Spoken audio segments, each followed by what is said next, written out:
Sean Fennessey. I'm Amanda Dobbins. And this is 25 for 25, a big picture special conversation show about Parasite. Respect! Okay, Parasite. Yeah. So it was obviously going to be on this list. Sure. This is it the most recent film on this list? Let's see. Well, we don't know yet. We don't know. We haven't decided. We haven't know had yet. that great conversation yet. We don't know yet. Yeah. It is, for now, the most recent film that we have discussed on this list. This movie was released in October of 2019. This show existed. There are multiple episodes of this show in which we discussed Parasite. Yes. There is a famous clip of your voice cracking while announcing that Parasite won Best Picture at the 2020 Oscars in February 2020. Yes, just weeks before the pandemic before the world changed. And everything changed. This movie, of course, is directed by Bong Joon-ho. It's written by Bong Joon-ho and Han Jin-won. It is quite clearly one of the signature films of the century for a variety of reasons that we will talk about here. It stars Song Kang-ho, Lee Sung-kyun, Cho Young-jung, Choi Woo-sik, a standout movie from South Korea that found its way around the world in a way that is very unusual. And it did so in a variety of ways, not just from a box office perspective, but you mentioned the Academy Awards. Mm-hmm. This is a Best Picture winner. It's a Best Director winner. It's a Screenplay winner. It's the movie that it was voted at number 1 in the New York Times poll earlier this year by both the hallowed and esteemed people who were selected to vote and also the readers of the New York Times. They both voted this movie number 1, which I still find shocking. And we can talk about maybe why that has become the case, how this became an instant classic. Right. But it is an instant classic. This episode is presented by LinkedIn Ads. Sometimes marketing gets wasted on the wrong people. Like if you see an ad for movie-themed dog sweaters when you don't even have a pet. Reach exactly who you need with LinkedIn Ads. With a network of 130 million decision makers, they can help you target by job title, industry, company size, or even skills. It's one of the reasons LinkedIn Ads generates the highest B2B return on ad spend of all online ad networks. Seriously, all of them. Try it out. Spend $250 on your first campaign on LinkedIn Ads and get a free $250 credit for the next one. Just go to linkedin.com/thebigpicture. Terms and conditions apply. I've had many friends try to guess what would be number 1 on this list throughout the year, and they don't want it spoiled, which is sweet of them. I guess they're invested. But Parasite was the guess of a lot of people. It's because, it seemed kind of preordained. Yes. Which is a interesting thing about that. How did that happen? And it happened pretty quickly, within the scope of award season in 2019 and early 20. It was just caught a wave. It was still a bit of a surprise that Parasite won Best Picture, but we knew by about 8:15 that night. Well, I guess 8:15 Eastern, once the awards started stacking up, and certainly once director Bong won Best Director. And we were so pleased, but also I guess we saw this coming. Things were lining up for this. Yes. So that everyone just said, in real time is pretty fascinating. I think part of the reason for that, and we will get into why this movie is on the list very, very shortly, but part of the reason for that was because 2019 is such a special year. It is. In movies. Yeah. It's the Once Upon a Time in Hollywood year. And I think in any other year, that would have been the year in which Tarantino was crowned. That year also featured Ford vs. Ferrari, 1917, Marriage Story, Greta Gerwig's Little Women. Jojo Rabbit was that year. I think Joker was that year, right? There were a Jojo number. Rabbit, sorry, not a funny topic, but Jojo Rabbit, not a funny movie, and not a movie on this list. But the fact that it was competing against such a hallowed group of movies that year, such a memorable movie year, I think also makes it feel like it conquered that year, and so it is worthy to kind of conquer this century. So the movie itself, when you look at it, is actually a surprising movie to have become an instant classic for a variety of reasons. One, it is very South Korean. The sort of the social structures that it's analyzing, the particulars of the lifestyles of the two families at the center of the story. Right. It is not, there are a lot of nuances that I would say you could very easily overlook if you are an audience not from South Korea. Right. Or even if you're two podcasters, talking about I can only imagine what we said on our first episodes about the movie, because over time, it's a lot easier to learn. I've read now multiple books about Parasite, so I feel like I have a little bit of a better understanding. I was reading some criticism of it last night from a variety of different sources to think a little bit more differently about it. I remember we had Donnie Kwok, our former colleague and friend, on the show to talk about it back then, to give us some of that perspective and some perspective on Bong. But it's a fairly simple Hitchcockian thriller in terms of its design, right? I mean, it's not that complex or even like elevated of a movie in terms of what it is trying to do. That's true. And I think it also, when you say design, you mean actually like in the script and the story, but also quite literally in the design of the house and the movie and this like upstairs, middle, and then downstairs basement world. Like the characters go up a hill or down a hill. They go up the stairs or down the stairs. And what it is telegraphing to you is very, very straightforward in terms of like the visual building blocks of where these people are, where they're trying to go, where they're coming from, where they're stuck.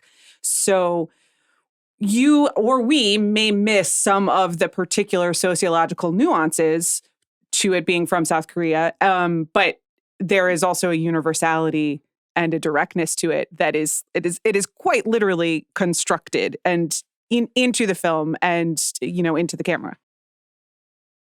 So the movie is essentially about one family, the Kim family, that is a sort of lower class family in South Korea that is slowly but surely kind of invading the life and home of an upper class family in South Korea. Originally, the son of this family gets a tip that one of the children in the family needs a tutor. Right. And he gets that job as a tutor, and he slowly kind of conspires to bring in his sister and then his father and then his mother into this home. And then we see this kind of portrait of these two worlds colliding, and then a third family enters the picture eventually as well. And so you see, as you said, this sort of like tripartite experience of class in South Korea and in the world. And I think one of the reasons why this movie has been so celebrated, and one of the reasons why it feels so relevant, is that class and income equality is kind of a defining problem of the last 10 years in America. And so that problem, and this is all happening kind of amidst two separate Trump administrations. Right. That this problem, is at the tail end of the first. Yes, feels very chewy. Feels like something that we want to talk about, we want to try to understand, we want to figure out. I think one of the great things about this movie is it's not your typical rich, bad, poor, good social dynamic. It isn't. It is a much more nuanced portrayal of what systems do to people instead of how people are just bad.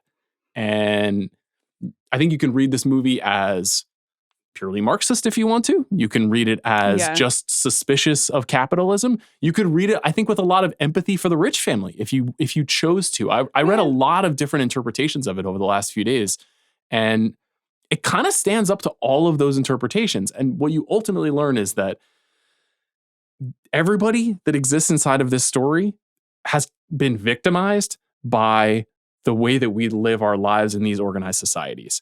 And I don't think I fully understood it in that way when I first saw the movie. I think I had a slightly more simplistic understanding of what Bong was trying to accomplish. And I think probably most people who went bananas over it in 2019 did as well, because the movie, in addition to being this, beautifully constructed like Black comedy satire, is also a thriller. And so at some point you're just like, oh God, what are they going to do? How are they going to get out of this? What's going to happen? Yes. What stood out to me rewatching it, and in some ways this is the most like Captain Obvious thing to say, is just the movie itself is a system. The movie is so perfectly constructed by one of the great living filmmakers, and down to that tripartite construction of the world. Like every shot flows through. You see exactly what you're supposed to see. It's designed, and as we know, Bong like storyboards.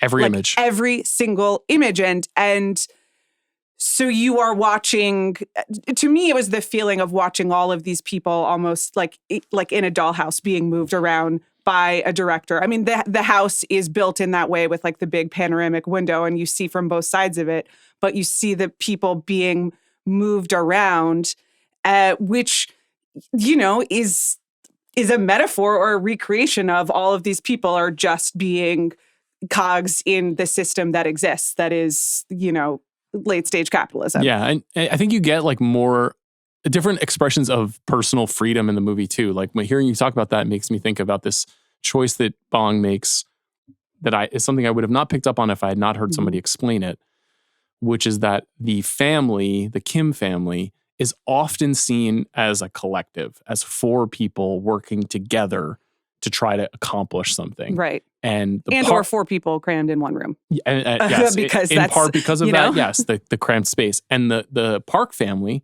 the wealthy family, is never shown together. That they're always shown as individuals with their own agencies and their own freedoms because wealth creates freedom in life. And there's just no denying the fact that those characters get to be as loose and oblivious to everything happening around them and as desirous of services that they probably don't really need because they have the comfort to ask for those things or to seek those things. And that's a very small formal choice that is very instructive about what the point that he's trying to make in the movie. And then the other thing too is, as you said, like, it's just a fun thriller. It's the first time you watch it. I saw this movie at Telluride for the first time after it had already won the Palme d'Or. There was a lot of hype going into my screening of this movie. And I was like, this better be fucking good when I sat down. And I sat down and I was like, wow, that was a lot fucking better than I thought it was going to be. And it's because it is a series of reveals that are very fun. So when you're watching the movie, in particular, especially the basement reveal, when you learn that there is someone, when the housekeeper comes back to the house and you learn that there is someone living in the basement of this home, there is a kind of, it feels like it feels like Psycho. Where something is shown to us, we're like, oh, that's what's going on here. And that's not, you don't find that in a lot of movies that go into the canon, that they have that pop sensibility, the movies that are quote unquote important with social themes that we all should understand as a collective. Like, this is a popcorn movie. Well, that is the magic of this movie, that it is so tightly constructed and, formally arranged and about big ideas. And it is just some wacky shit. And these people are, they say weird things. It's very funny, but in an unexpected, very specific to Bong, like, sense of humor. And it's a very dark humor. So it's deeply entertaining in addition to being like, this kind of like jewel box of like perfect cinema. Yeah. And it's not, the themes are big, but it's not highfalutin. Like a lot of the stuff you see, for example, the Scholar's Rock, which is like the inciting object of the movie, where a friend comes over to the apartment of the Kim family living together and says, like, here's something for you to think about and to use as you go through the world. It's a rock. And this rock will help you feel more intellectually significant. And then come to find out, obviously, like, it's ultimately used as a weapon, and as all rocks are, is Chekhov's rock. But that's just like a classical storytelling device. It's not any more complicated than that. It's just an invented premise that kickstarts us into this world that otherwise would feel ridiculous if you didn't have one character pushing this family into this other family's house. It's like a series of these things, Kyun-se, the guy living in the basement, being the ghost in the house is another genre tool that allows the story to kind of like push forward. Like, he's not really reinventing the wheel in this movie. He's pulling a lot of strands of both South Korean culture, and then we also know that he's obsessed with American movies and American movie history, and he's plugging a lot of that stuff into these worlds too. And very like, pop culture conversant. I was thinking about, remember the scammer era? Like the late 2015 to 2000s, when everyone's just in like, hey, Anna Delvey, all of this stuff. And so I do think that some of it is just everyone was really excited about some righteous scammers, mostly. Yeah, I think that there was the grifter and then the kind of gig economy grind set quality to the movie too, where sort of like the only way to come up in the world is you have to get yourself into a position where you can like get the right gig to show people what you can do. Which is, of course, like all a fallacy, obviously, and we're kind of encouraging people to apply for these kinds of gigs so that we can bleed them dry. But the movie, it opens with them folding the pizza boxes and then being, scolded for their inability to properly fold pizza boxes. Right. That's a gig economy job. So all of that stuff was happening. You can feel him writing it concurrent to those movements. And the grifter thing does feel a little ancient at this point. Right, yeah. Many Netflix series have failed as a result of that, Yes, it's very true. I think also, I'm curious what you think about this now. So the movie's called Parasite, very obliquely. Yeah. Who is the parasite in this movie? We all are, I guess. Quite literally, there are a series of people living inside this home, nesting dolls. So those are, I think, the literal definitions of a parasite. But isn't the point that that we're all either, a parasite on some larger system or we are we're a part of a larger thing that's being fed upon and also is trying to suck other people dry. Yeah. That's how we interact with each other. I definitely think that that's the intention, right? That it's a multi-way street. I was reading a little bit about how in South Korea, it's a very patriarchal structure and that the father figure and especially the parents are expected to support their children all the way through the time when they retire.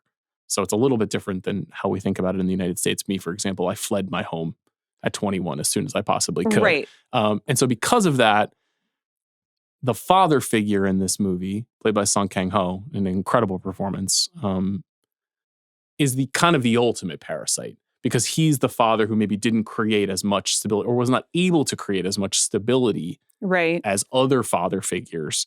And he has kind of trained his children to be grifters and that they are leeching on this family. And then this family is obviously leeching on not just the parasitic family inside of their home, but the wider structure of capitalism. And then that they are very, not just frivolous, but sort of like desirous of bullshit, which then further feeds your ability to want to make more money so that you can have more things, so that you can make more money, so you can have more things. And it's interesting to think about this because like you said, when the movie came out, everybody was just like, oh, parasites. These are awful rich people. They're the people who are sucking the blood out of the world. Right. But it's not that simple, and it's not, and I'm not saying that the rich people are good in this movie because they're not. They're ultimately revealed to be extremely selfish and somewhat evil by the end of the film. But it's more that the other family is complicated, that it's complicated. Yes. Everyone is committing sins throughout this entire movie. I think the other thing too is that except for Jessica, who rules. Well, she's a real grifter though. Yeah, but her heart's in it, Yeah. But then also, what is her fate? It's very violent and terrible. I think she's an interesting person to think about too, because the quote unquote poor family, the Kims, are very smart. Mm-hmm. They're very clever. They don't want to get real jobs, but they're not lazy. Right. This requires a lot of ingenuity what they're doing. No, I don't know if they don't want to or whether they can't. That's also, yes. They speak a lot about the employment crisis in South Korea at the beginning of the film, and they can't get jobs. And, the brother character says to his friend, they're perfectly healthy. They just are unemployed. Yes. So, and we know that the sister is a design whiz, that she's got all these great skills and they're educated. That's the other thing is they've gone to college. They're not. Has he or has the brother, or is it he's taken the entrance exam, but he can't get there yet? And so they remember because they make the degree and he has that speech of to me, this isn't a forgery.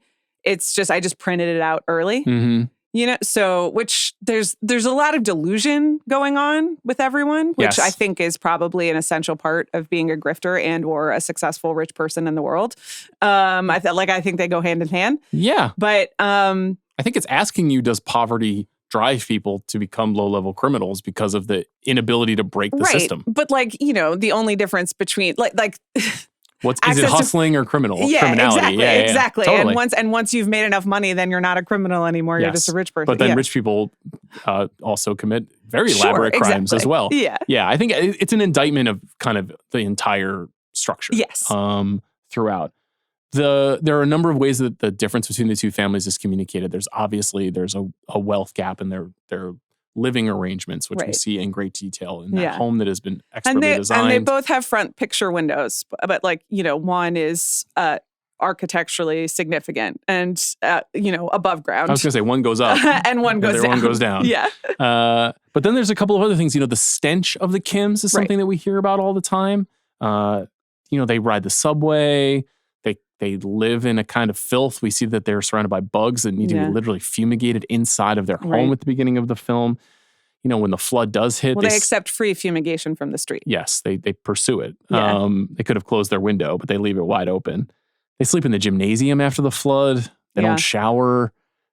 We see multiple times Park family members pinching their nose to avoid the smell. This idea that we're forced to be around you and we'll tolerate this stench, but it's very unpleasant to us, which is, obviously a component of class division here. And even the idea, just that the idea of Mr. Park clenching his nose at the very end of the film. Right. It's when he lifts Gyeonsei, and then that is the triggering moment for Mr. Kim is so fascinating. Because I think it speaks to that there's this idea that there is a breaking point socially too. Yeah. That no matter what you do, no matter how much money you pay someone for their work, you can cross the line. I mean, also a fascinating formal decision to really hinge the movie on the one sense that movies can't really communicate to you. You've got sound, you've got, visuals, you can. It's true. And the movie successfully does. I'm sure that the smell smells something different to everyone, but he builds it into the text and in such a way, and the actors play with it in such a way that what it is. It feels real. You feel the closeness. You could see a world where there is a smell version of this movie. I mean, I don't want to do it, but but it's the peaches, are so tactile in this movie. The pizza with the hot sauce, there are images in the movie that are kind of emanating off the screen that, and if that includes Mr. Kim's body odor, that's also a factor. I mean, it could be laundry, because they notice that they all. They quote smell the same. Yes, says the little boy. Or the pig out session that they all have in the living room, right, with all the snacks and treats. It's mostly whiskey, but yeah. But that's the other thing too. Is that's another thing that is communicated in the movie is what kind of foods are they eating in this film? All of the foods that the Kims are eating are all come out of a bag or are processed or delivered via fast food. They're lower economy foods, and that's what is available to people who don't have as much money. Right. And meanwhile, there's platters of fruit are presented to everyone at all times in the park home. Fresh in the park home. Well, or this freshly made ramdan, well, that does come out of a bag. Yes, but then the sirloin is added in, sure. Exactly. Yeah. It's a movie that's very, very self-aware about what it's doing. The fact that we constantly hear the phrase, it's so metaphorical. It almost feels like it's thumbing its nose at the audience a little bit, this movie, in a way that I like, but then maybe at first blush, I didn't totally understand. There was he was going to be I'm doing my class satire now, but maybe everyone's kind of complicit, and also everyone's screwed over by what they're stuck inside of at the same time, which I think is kind of brave to make a movie like that, to make a movie in which we have rooting interests, of course, and the movie ends, I think, with a lot of empathy for the Kim family. Yeah. But they're not innocent, No. And I think empathy is different than sympathy. And as English teachers around the world try to teach, children and AI every day.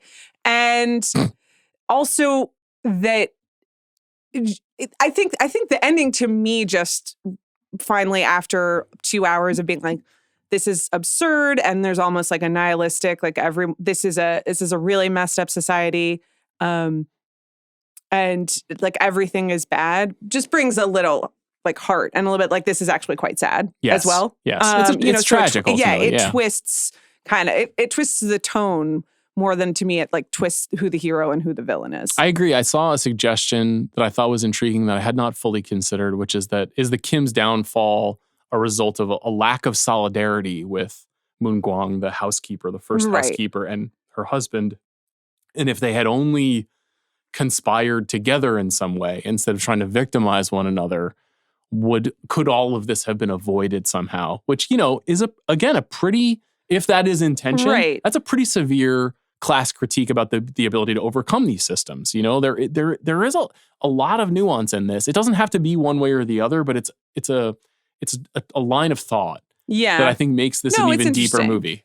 I mean, things escalate pretty quickly in that particular situation, if I recall. And there's that exchange between the old housekeeper and Mrs. Kim once the old housekeeper figures it out and immediately snaps that video. Yeah, it grabs the video, which is just another, like, we're all trained, in our moments to like get the receipts for ourselves.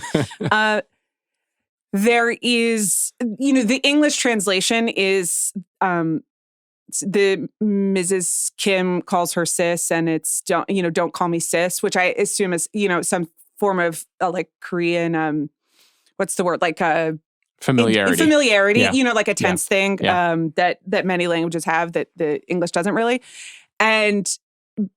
but it snaps instantly. It goes from no, we're not on that. Now we've the hierarchy has been changed. I'm no longer.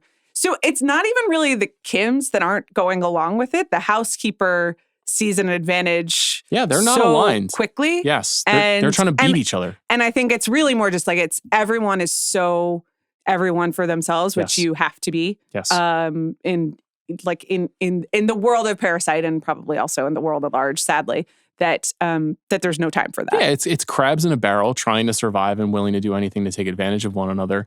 I think also there's something interesting about the way that Moon Gwang's husband is portrayed too, where he is this kind of idolater of the parks and of the wealthy lifestyle and the respect incantation, being this thing about how you can become kind of obsessed and consumed by the desire, by people who are successful, and then you want to be successful like them, but then the only ways you can think about are by like modes of emulation. Like there's a Steve Jobs book downstairs in the basement. That is this like aspirational, one day I will be able to pull myself from the basement feeling, which people kind of delude themselves into. He's literally been in the basement for 4 years. I think he has, gone to avoid loan sharks, by the way. Right, exactly. But so some of it is just like a lack of grasp on reality at this point. But what that is funneled into, is maybe not unlike people on the internet and certain other people right now. Yeah, it's true. It's like, it's just kind of, and seeing like what you want. And as the further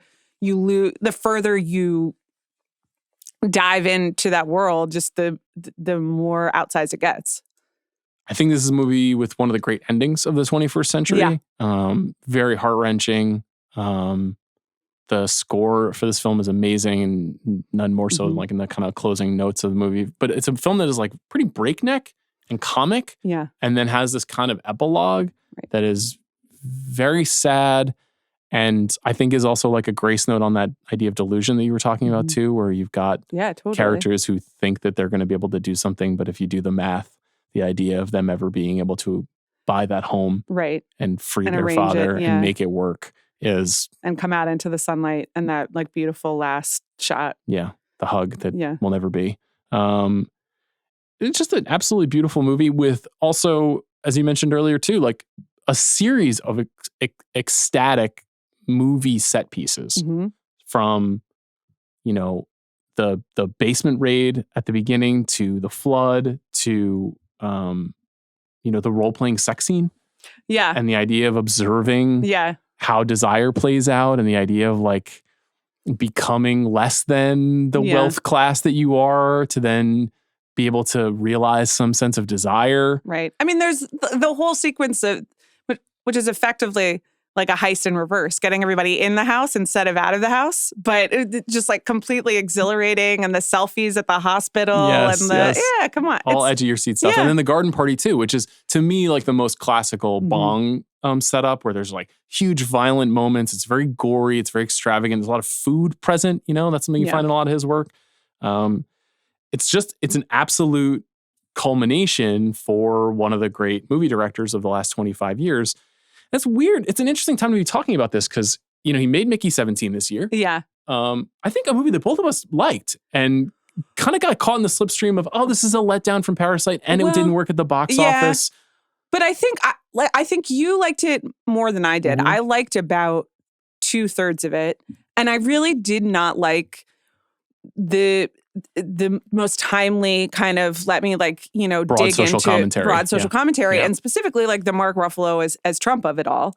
And that's kind of like a triple hat black licorice situation for me, Mhm. but I didn't think it worked, and I thought it was like the timely commentary that stuck out, in a way that this movie does, nails perfectly. Well, this is what I was going to, the reason I Yeah. brought that up is because with Mickey 17, I found it to be pretty consistent with Bong's tone.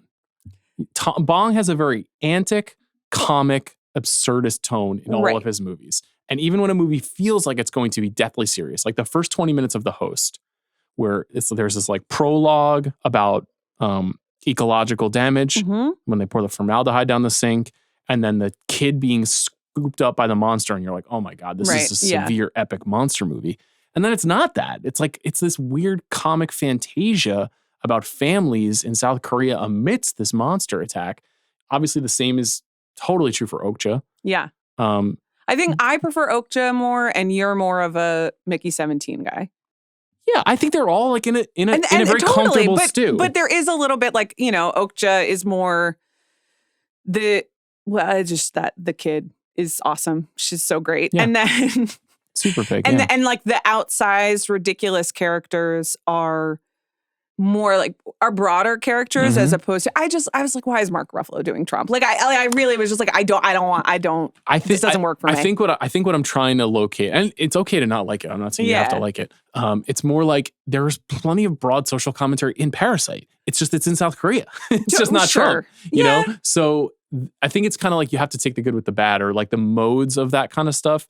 The one movie that I know listeners at home who really love Bong are thinking about that we didn't choose as Memories of Murder. Which, hello, Bobby Wagner. Yeah, I know Bob would want us to do that. Memories of Murder is the movie that got Bong kind of internationally recognized as a filmmaker. It's his first movie with Song Kang-ho. It is a movie that's very openly riffing on the kind of serial killer movie and then became very influential in the serial killer movie. One of the magical things about that movie, which also has a lot of antic comic stuff inside of this really, really intense story, is just the unknowability of life, the insolvability of the biggest problems in the world. And it's a really great film that doesn't have the same, he's a little less interested in making it as crowd pleasing as I find most of his other movies are. Right. Not just, and part of that is because of the intention of the movie is like, there is a kind of doom laden, like we're all fucked quality to Memories of Murder at its conclusion. And there's not to this film as well, but it's wrapped up in some funnier, broader stuff. Yeah, and like some gleeful stuff too that I think is really helpful. He obviously has other movies, Mother. He's now making an animated film called The Valley. Great. Do you think you'll watch that? I will. Okay. It's also shot by Hong Kyung-pyo, who shot Parasite. Okay. And is one of the world's great cinematographers, but it's an animated film. Right. So what does that mean for him? Well, he'll be doing the work that he needs to do. Well, listen, as an animated whatever film Bong DP. wants to do. I think. How does it feel to have picked the most obvious one on this one? I love this movie. This is a 5-star movie. I loved it when it came out. I watched it last night and was just enraptured by it. Yeah. And I think it's just a marvelous piece of tight genre filmmaking. So I don't really have a problem with picking the obvious one. I don't need to be smarter than other people. And I do think Memories of Murder is a very close second. I do think it's a big achievement, and he was a very young filmmaker when he made that movie. It has a kind of like wow quality to it. But we can't do that for like every movie on this list. Sometimes you got to do the thing. You get to do it for Marie Antoinette, and I don't get to do it for Parasite, which is okay. You might get to do it for a couple other things, and I think you have. We'll see. As well. We shall see. This is the movie that fully dragged the Academy Awards into not just the future, but the global future of movies. Because I think in 2016, when Moonlight won, it was very clear that was a big, dramatic shift in the kind of film that could win Best Picture in this century. This movie winning is stunning to me. It was part of the reason why my voice cracked that night. Yeah. Was because I was just like, wow, I've been following this since I was 9 years old. I never would have thought a movie like this. And in part because when you hear Bong talk about movies, he's like Texas Chainsaw Massacre, Seven, Halloween. Like these are my hallmarks, Sure, but those are my hallmarks, also I believe it was the best director speech, but like from the Oscar stage that night, like thanked Scorsese personally and was like, this has been a personal hero of me. And that was also the year of The Irishman. It was. Which ruled. A great film. I think I felt like, so the Academy Awards is kind of into what I'm into now. Yeah. I mean, you and I have been wrestling with this for some time. Yeah. And do you think it's a spoiler to say, you can bleep this out if it's a spoiler, Jack, that this is our last Best Picture winner? No, I'd say it. It's our and we've had what? Two? We did do Oppenheimer, which is not that's the most recent movie on the list. I was saying at the top that's the most recent, but this is the I think it's is it only two? Yeah. Yeah, that's interesting. And we have, on this long journey that we've been on, always had an uneasy relationship with like agreeing with the Academy, because we were raised on like, oh, but actually Pulp Fiction should have won. And oh, but actually, this should have won. And consensus and like being included in this is not the sign of great art or great taste. Yes. In our opinion. Like we are historically more, but like actually Memories of Murder, I had it on vinyl, So it's nice that when the Academy agrees with us, I guess, but it's just disorienting. It's off-putting. Yeah. And one other thing for our purposes, people in our 40s that we are. Yeah. Oh, yeah. Is that I wasn't when this won. Is it just that we're getting old? And that what we thought was cool and transgressive no longer is now just actually down the middle neoliberal Hollywood. Like that's the thing I was trying to think about with Parasite. I think yes, a little bit. And I think it's the same with Shape of Water winning. I know you don't love it, but it's like that a movie like that winning too is very unusual for the Academy Awards when it happened. It won over Phantom Thread, Lady Bird, Get Out, Call Me by Your Name. Yeah. Dunkirk. Dunkirk was that year too, right? I think so. Yeah. And then what was the Churchill movie that you love so much? Darkest Hour. Did I love any of these movies? Darkest Hour is not bad. It's not good, but it's not bad. I've been turning this over in my head as an Oscar watcher, sort of like, and a lot of it was disrupted by the 2020s. Yeah. Because of COVID and the films that were kind of available to be nominated. But then Everything Everywhere All at Once kind of kicked this back off. And Oppenheimer, to me, is a little bit more of a classical win, biopic from a great filmmaker. This year, we'll see. Yeah. This year, if One Battle After Another wins the Academy Award, then it's like you are middle-aged. Because of your cool heroes are now being honored for their late-in-career masterpieces. We are middle-aged. I know. I know. Maybe what a great reckoning we're having. Maybe we can still hang on to being cool. Maybe it's just that all the middle-aged people have... I don't know. What did 23-year-olds want to give an Oscar to? Jack, what you got? For what year specifically? I don't know. In 2019, what would you have given? Are you most excited about? No, this don't year, do that. Don't. Jack God is a damn it, Amanda. Can you look at the 2019 list and tell us what you would have chosen for Best Picture? I definitely would have chosen Parasite. Okay. I think I mentioned this like a few pods ago, but when I was at Ithaca and we got an early screening at Cinemapolis for it, it was like the Super Bowl. Like everybody walked out of the theater and was like, what just happened? Shout out to Cinemapolis, which was a great art house theater, which I think is still there, right? It is. That I frequented when I was a student at Ithaca College that was extremely critical to my movie going at that time in my life. I'm glad to hear it's still going. Okay, so the film's legacy, as I mentioned, 6 Academy Award nominations, 4 wins, picture, director, screenplay, and international feature film. It lost editing to Ford v. Ferrari. How do you feel about that? You guys really liked that, Cool movie. Yeah. Production design, lost to Once Upon a Time in Hollywood.